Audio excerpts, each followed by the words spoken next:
कंगना को अपनी high command को खुश करने के बजाय अपनी थोड़ी जिम्मेवारी को समझना चाहिए कि वो एक ऐसे ओहदे पे बैठी हुई हैं, चाहे वो एक एक्ट्रेस थी।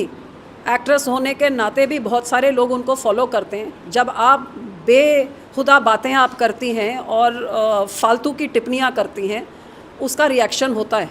अब आपकी मदर को कोई जो वो शब्द बोलते जो आपने दूसरों की मामों के लिए बोला, तो मुझे नहीं लगता आपको भी अच्छा लगेगा। तो आपको जब उसका भुगतना पाया, उसमें अपनी गलती देखने के शर्मिंदगी महसूस करने के बजाय आप और दो चीज़ें और उनको आतंकवादी वगैरह बोल के, और तो आप ये जो आपकी पार्टी की नीति है जहर घोलना, ये अपने ज़बान पे आप लगाम दें और जहर घोलने के बजाय मलहम लगाएं और मिठास फैलाएं, तो शायद इन चीज़ों का आपको सामना नहीं करना पड़ेगा। मैम, बड़ी वोटों से लीड हासिल करी है, जीत हासिल करी है। 13-0 की बात करें तो भगवंत मान आपके गांव में आके रैली करी थी, उनको कैसे संबोधित? उनको तो बठिंडा के लोगों ने ही जवाब दे दिया कि 13 सीटों में से तीसरे नंबर पे जिसमें सबसे हाईएस्ट वोट्स पोल हुई हैं वो बठिंडा पार्लियामेंट्री हल्का है। बाकी जो 1 और 2 नंबर में है वो पहली बारी खड़ रहे हैं और ये चौथी बारी खड़ी हो रही हूँ। और तब भी बठिंडे के लोगों ने पूरे 13 सीटों में से सबसे तीसरे नंबर की वोट जो हाईएस्ट पोल हुई हैं वो बठिंडा से हुई हैं। मेरे 9 में से 5 पार्लियामेंट्री हलकों में मेरी लीड आई है। एक हलका मैं 250 वोट से पीछे रही हूँ और एक हलका 500 वोट से। सो मैं तो समझती हूँ 9 में से 7 में मेरी लीड आई है। और 9 के 9 हलकों में आम आदमी पार्टी के एमएलए हैं। जो मंत्री साहब मेरे सामने खड़े थे, पूरे लंबी हलके के एक गांव से लीड आई है, रिकॉर्ड तोड़ लीड आई है। जो उनके आम आदमी के प्रधान बुढलाडा से हैं, उधर से मेरी रिकॉर्ड तोड़ लीड आई है।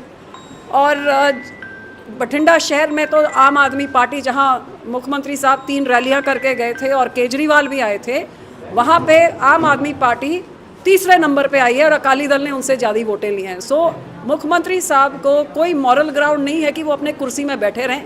अकाली दल के साथ के लोगों को उन्होंने टिकटें दी, पूरा प्रशासन का जोर लगाया, सारी पार्टियां इकट्ठी थी, तब भी पहले से ज़्यादा डबल रिकॉर्ड के लीड से लोगों ने इस बारी फतवा दिया है।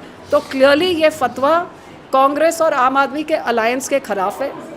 मुख्यमंत्री के मुंह पे एक तरीके से लोगों ने टिका के उनको जवाब दिया है और उनका फेलियर के ऊपर उन्होंने मोहर लाई है।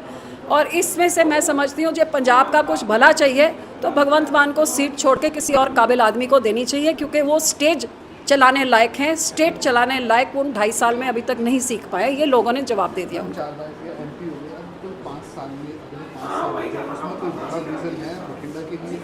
देखिए, बठिंडा के लिए तो बहुत सारे विजन है। मैं लोगों को बेनती करूंगी कि ठीक है, ये पंजाब में आज बहुत ज़बरदस्त एंटी बीजेपी वेव जो चल रही थी और लोगों ने उसके खिलाफ फतवा दिया, जिस करके मुझे तो बीइंग अ सिख मुझे दुख होता है कि इन दिनों में जिस कांग्रेस पार्टी ने हमारे अकाल तख्त साहब पे हमले किए, जो सिखों का कत्लेआम किया, और उस सिखी की एरिया से सबसे ज़्यादा लीड 7 सीटें कांग्रेस लेके जाए, तो एक सिख के नाते ये दुख तो कहीं होता है। पर ठीक है, ये लोगों का फतवा था और मैं उम्मीद करती हूँ कि लोग इस चीज़ को पहचाने कि जहां आम आदमी और कांग्रेस इकट्ठी होकर लड़ी थी, अब मेरे हलके पे इन्होंने बूथ भी इकट्ठे कर दिए थे, वोटें भी इकट्ठी डाली हैं।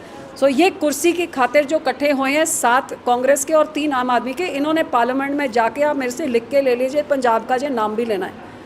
बाकी बचे 3 में से 1 अभी जेल में है और 2 जो हम बचे, मैं विश्वास दिला सकती हूँ कि श्रोमणी अकाली दल पावे चाहे अकेले है, लेकिन इन 12 बाकियों में से उनसे ज़्यादा पंजाब के मुद्दे उठाए जाएंगे। एक मुद्दा उठाया जाएगा, किसानों का, मज़दूरों का, नौजवानों का, और ये निकम्मी सरकार के खिलाफ जो नशे फैला रही है, बेरोज़गारी फैला रही है, कानून व्यवस्था के धज्जियाँ उड़िया हुई हैं।